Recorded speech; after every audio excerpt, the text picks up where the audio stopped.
Shalom saudara pemirsa yang diberkati Tuhan. Kita kembali belajar bagian dari kebenaran firman Tuhan di hari ini dari Kisah Para Rasul 9 ayat 32 hingga ayatnya yang ke-35. Sebelumnya mari kita berdoa.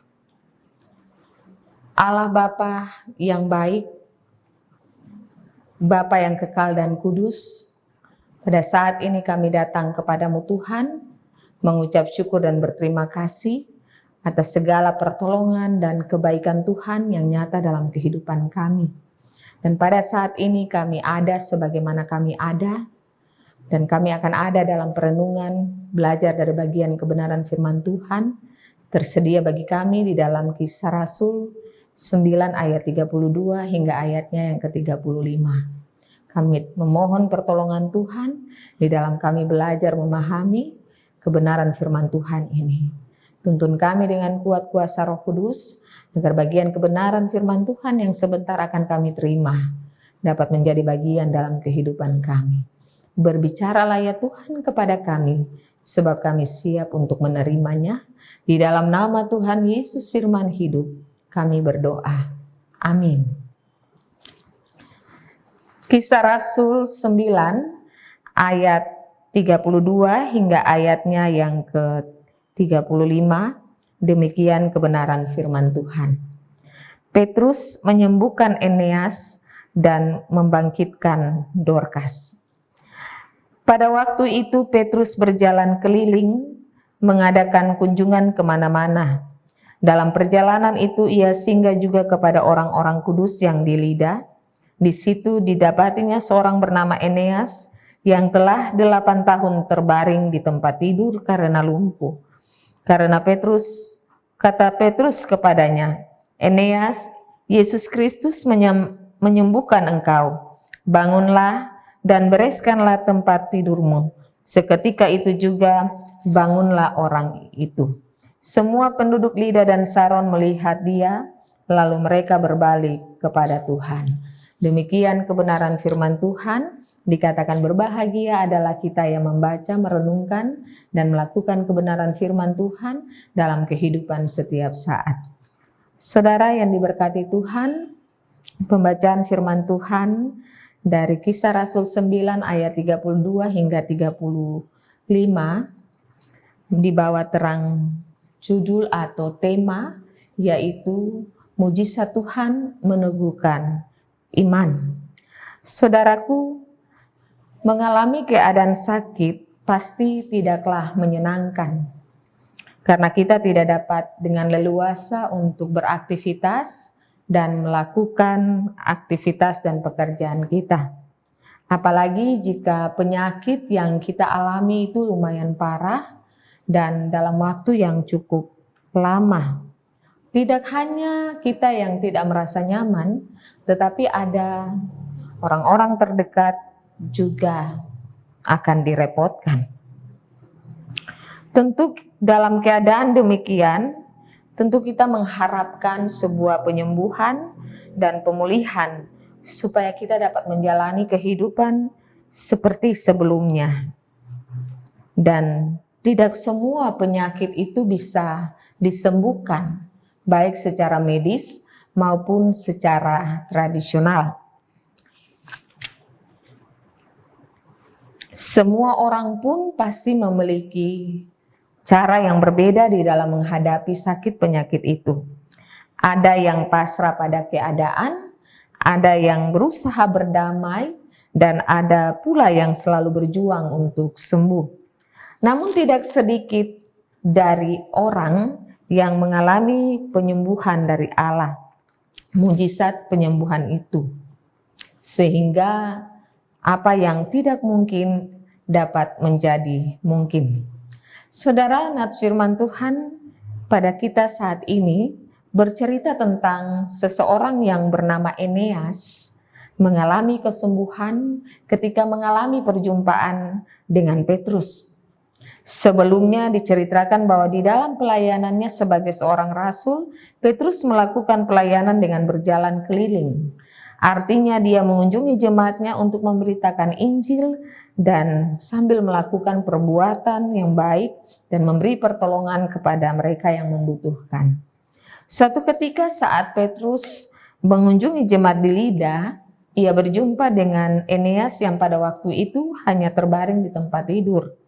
Ia mengalami lumpuh selama 8 tahun dan ia tidak dapat melakukan apa-apa dan hidupnya hanya bergantung pada orang-orang yang ada di sekitarnya. Mungkin dia atau orang ini yang namanya Eneas dan orang-orang yang di sekitarnya sudah berupaya untuk mencari pertolongan, namun tidak ada hasil, sehingga mereka pun menerima keadaan tersebut. Ketika Petrus berjumpa dengan Eneas, Petrus berkata, "Eneas, Yesus Kristus menyembuhkan engkau." Petrus memakai nama Tuhan Yesus Kristus untuk menyatakan kesembuhan bagi Eneas. Artinya, apa yang dikatakan oleh Petrus bukan berasal dari dirinya, tetapi berdasarkan kuat kuasa Tuhan Yesus Kristus, ia ingin mengatakan kepada Eneas untuk memandang kepada Kristus. Dan ia ingin meminta kepada Eneas agar Eneas dalam keadaannya itu terus harus meminta pertolongan kepada Tuhan Yesus Kristus sendiri.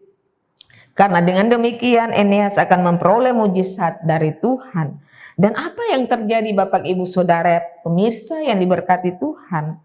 Mujizat Tuhan itu nyata dalam kehidupan Eneas. Dikatakan bahwa Eneas sembuh. Dan kemudian Petrus mengatakan, "Bangunlah dan bereskanlah tempat tidurmu." Petrus menyuruh Eneas untuk bergerak dan menggunakan kekuatan yang baru diperolehnya untuk menyatakan kemuliaan Tuhan yang dialami oleh Eneas. Dia harus menyatakan itu kepada semua orang dan itu harus disaksikan bahwa Eneas ini benar-benar sembuh. Peristiwa kesembuhan Eneas ini berdampak bagi pelayanan Petrus. Dikatakan dalam kebenaran firman Tuhan saat ini, ada banyak penduduk Lida dan Saron menjadi percaya kepada Injil kebesaran Kristus dan mereka berbalik kepada Tuhan. Apa yang mereka lihat menjadi bukti nyata akan kebesaran mujizat yang dinyatakan oleh Allah melalui hambanya. Sehingga mereka menerima ajaran Kristus dan menjadi percaya kepada Kristus. Saudaraku yang diberkati dan yang dikasihi oleh Yesus Kristus, dari cerita tentang pengalaman pelayanan dari Rasul Petrus ini, kita dapat belajar tentang semangat pelayanan Petrus.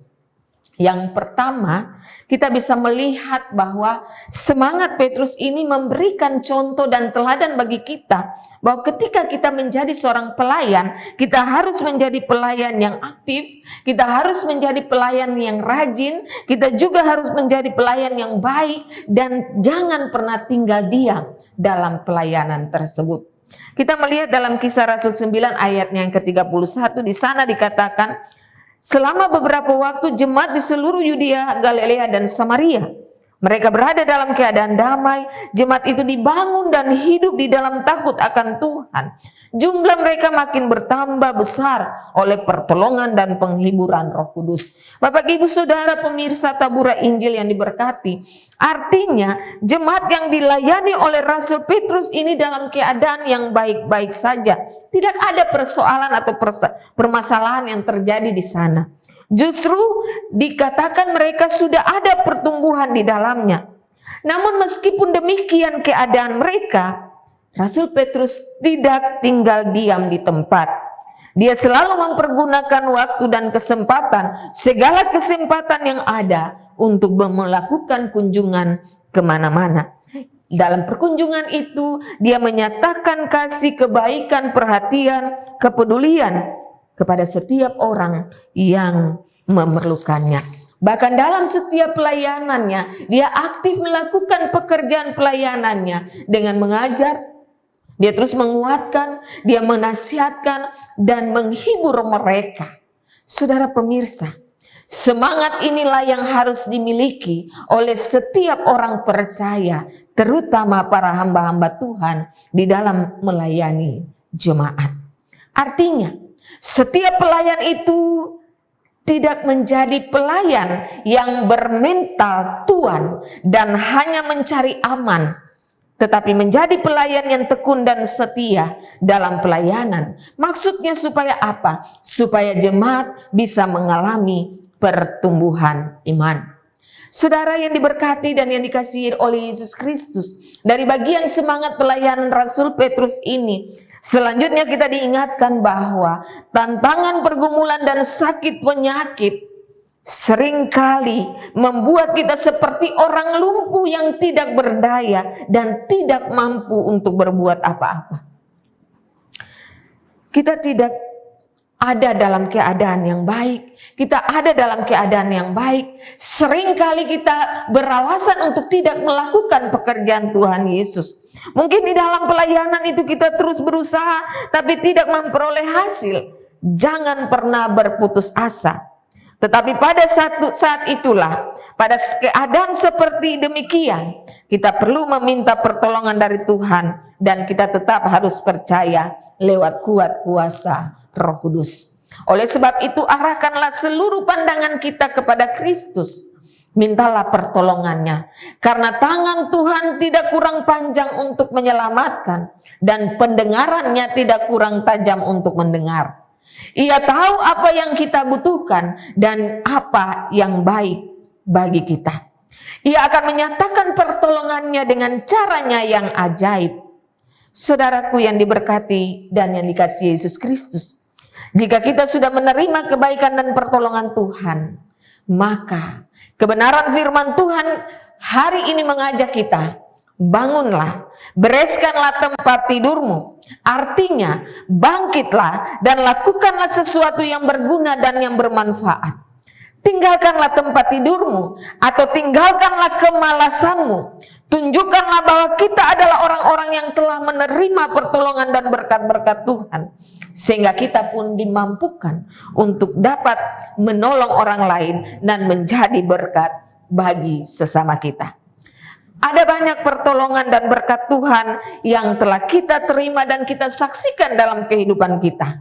Biarlah semua itu tidak membuat kita menjadi orang yang sombong dan mengandalkan diri kita sendiri, melainkan membawa kita selalu berbalik kepada Tuhan dan kita semakin teguh dalam iman percaya kita kepada Kristus yang memberikan kita kehidupan.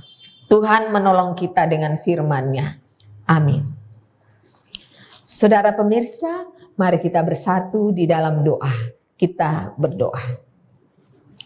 Terima kasih Tuhan, karena saat ini kami boleh menerima firman Tuhan.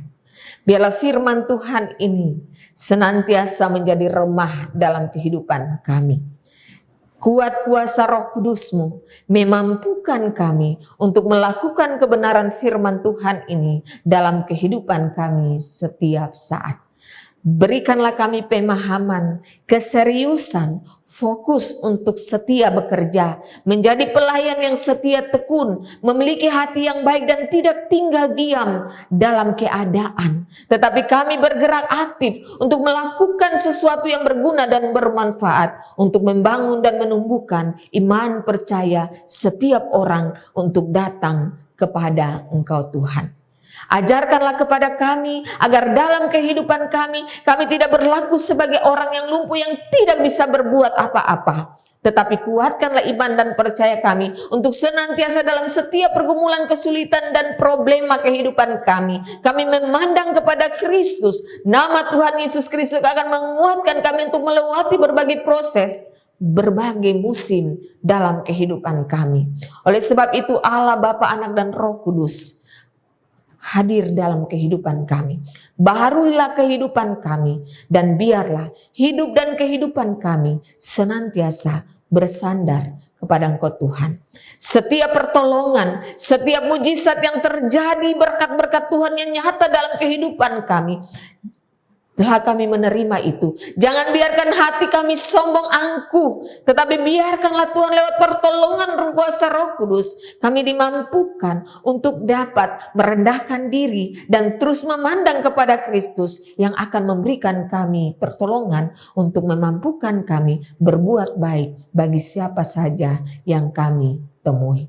Tuhan hadir dengan kebaikan Tuhan dalam kehidupan kami. Memberkati setiap pemirsa Tabura Injil Klasis Siapen Selatan. Di dalam perjalanan kehidupan mereka, pergumulan mereka, tugas pekerjaan mereka, fungsi mereka, Tuhan memberkati mereka. Apapun yang mereka rencanakan, cita-citakan, harapkan, Tuhan jawab seturut kasih dan kehendak Tuhan. Terima kasih banyak Tuhan. Ini doa sembahyang kami.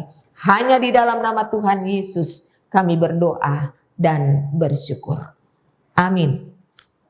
Saudara pemirsa, demikianlah bagian kebenaran firman Tuhan. Perjumpaan kita di hari ini, Tuhan memberkati kita. Shalom.